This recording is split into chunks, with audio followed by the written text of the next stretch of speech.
Megan and Margaret, thank you. Thank you for being here. And all your teammates virtually, thank you as well. I'm an unadulterated fan. Not a joke. Not a joke. And both of you and your entire team, I'm not joking, have inspired our daughters and our granddaughters, who I might add are all really good athletes. One two-time All-State, my niece, All-American. There's a whole lot of talent in the Biden family athletics, almost all on the women's side of the equation. But I really thank you for what you've done. You know, you're all heroes for so many people, and that's not hyperbole to suggest that, on and off the field. You know, and it matters that you lent your voice to the issues and the issue of fair pay and decency for so many years. Megan, it's hard to believe. It was almost a year ago that we met virtually during the campaign. I said it last April when we spoke, and I'll say it again.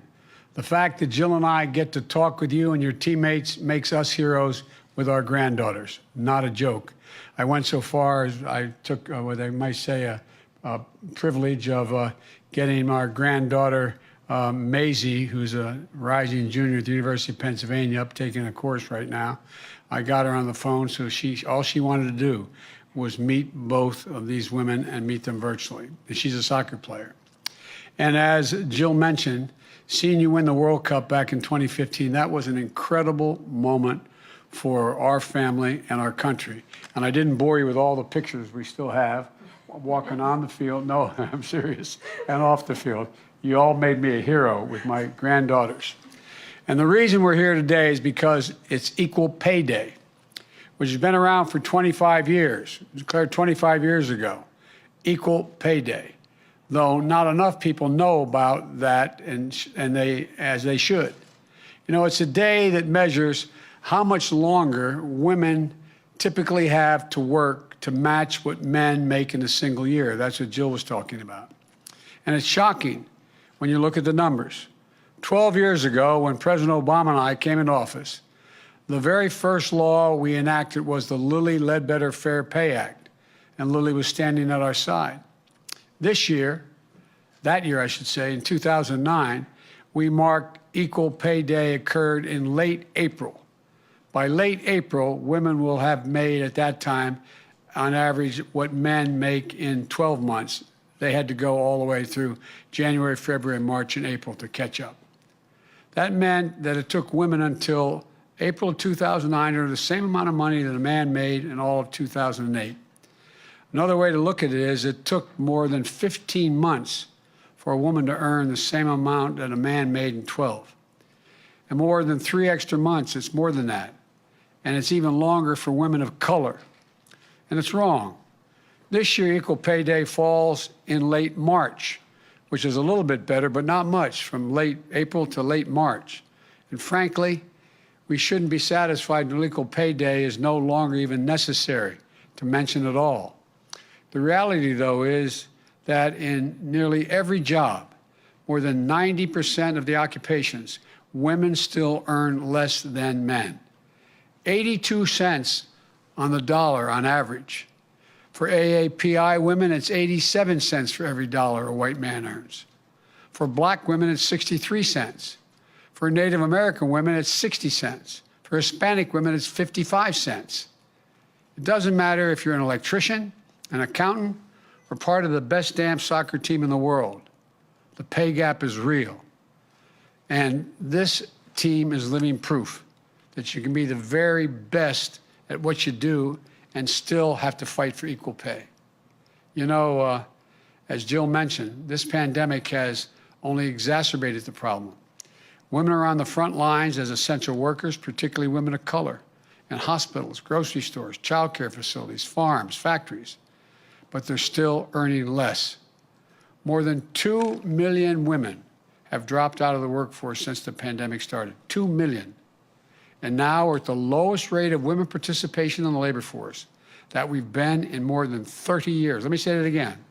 The lowest percent of women in the workforce had to go back 30 years to get to where we are today. A lot of that is because so much extra weight of caregiving and responsibilities falling on their shoulders. It causes women to miss work cut hours and leave their jobs and care for their children and aged loved ones. That in and of itself shows some discrimination. How many men are staying home and doing it and the women staying in the workforce? It undermines financial security. And by the way, it's hard. I was a single parent with 2 children after my first wife and daughter were killed well over 40 years ago. And the fact of the matter is, I was a U.S. Senator. I was 29 years old. I was making $42,000 a year, and I couldn't afford help to take care of my kids while I worked. Thankfully, my mother, my sister gave up her job, my brother, they helped me raise my kids.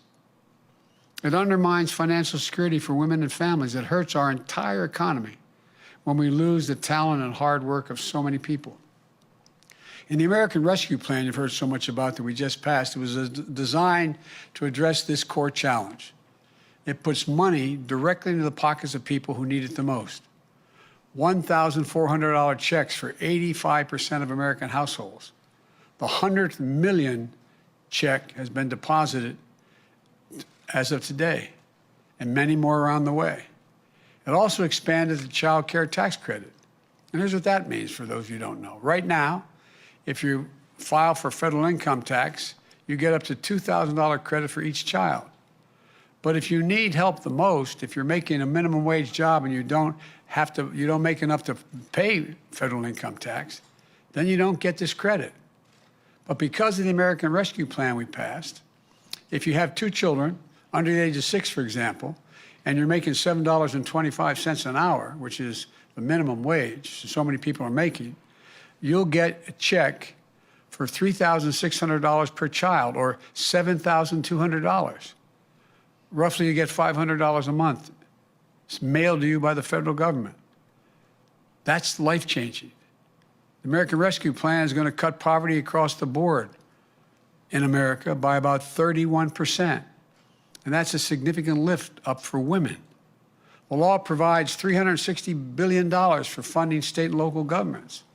What that means is that's going to prevent layoffs in jobs often held by women, nurses, teachers, healthcare workers, home healthcare aides, because the states have to balance their budget because they can't, because of the lack of income coming in without the help from the federal government. They have to lay off those essential workers.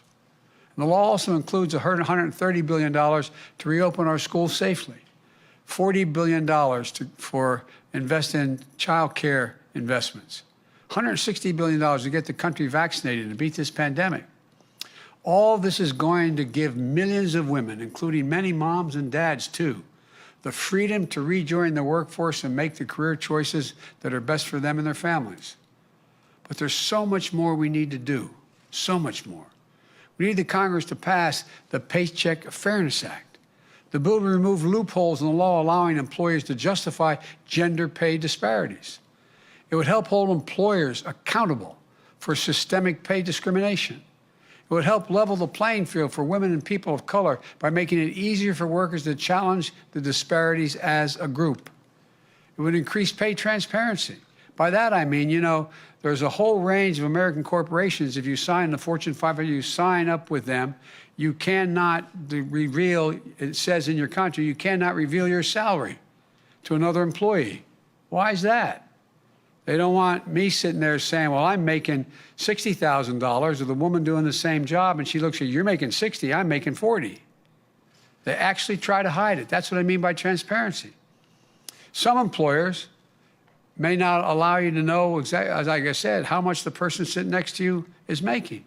Some may even discipline you for asking that. That has to change. Too often, secrecy is part of the problem. We know information is power. You can't solve the problem if you don't know you're not getting paid fairly. My administration is going to fight for equal pay as it become a reality for all women. It's about justice. It's about fairness. It's about living up to our values and who we are as a nation. Equal pay makes all of us stronger. It's not just women who care about this. I've been around the country. I've gone right into union halls and asked the men in the room, how would you feel if your wife or your sister didn't earn the same amount of money as the man doing the same job next to you? And you hear them respond, they don't like it. Why?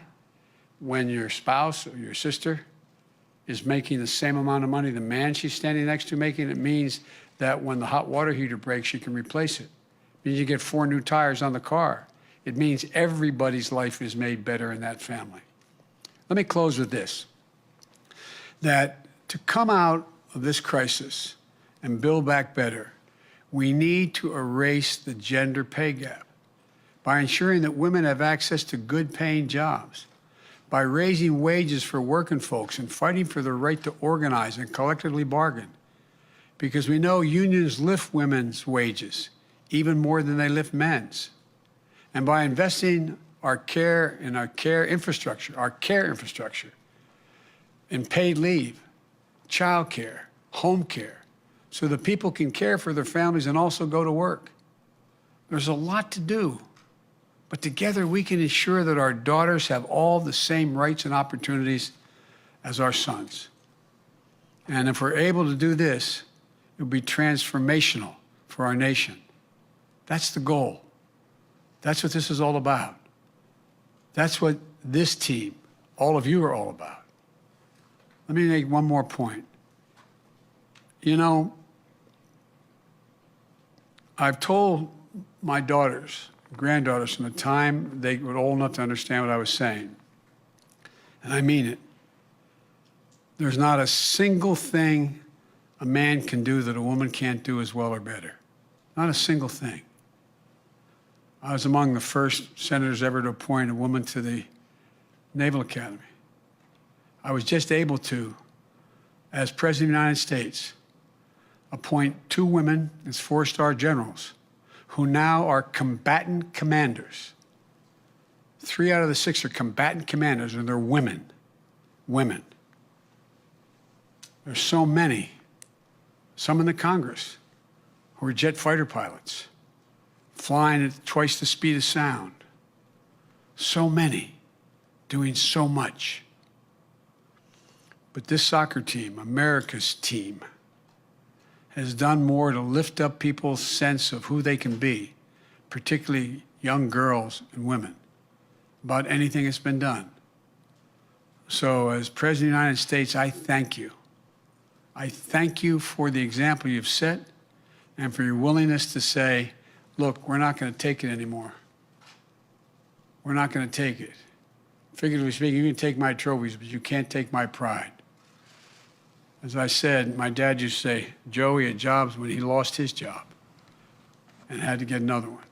We had to move. He'd say, you know, Joey, a job's about a lot more than the paycheck. It's about your dignity. It's about respect. It's about your sense of yourself and your self-worth. It's about your place in the community. That's what this is all about. And that's why you guys are leading the way. And now it's my great pleasure and honor, I'd like you to stand next to me if you would, while I sign a proclamation making Equal Pay Day, naming it and expressing our commitment to seek equal pay as we build back better and restore this economic growth. Thank you, folks. I'm going to sign it now. Come on up.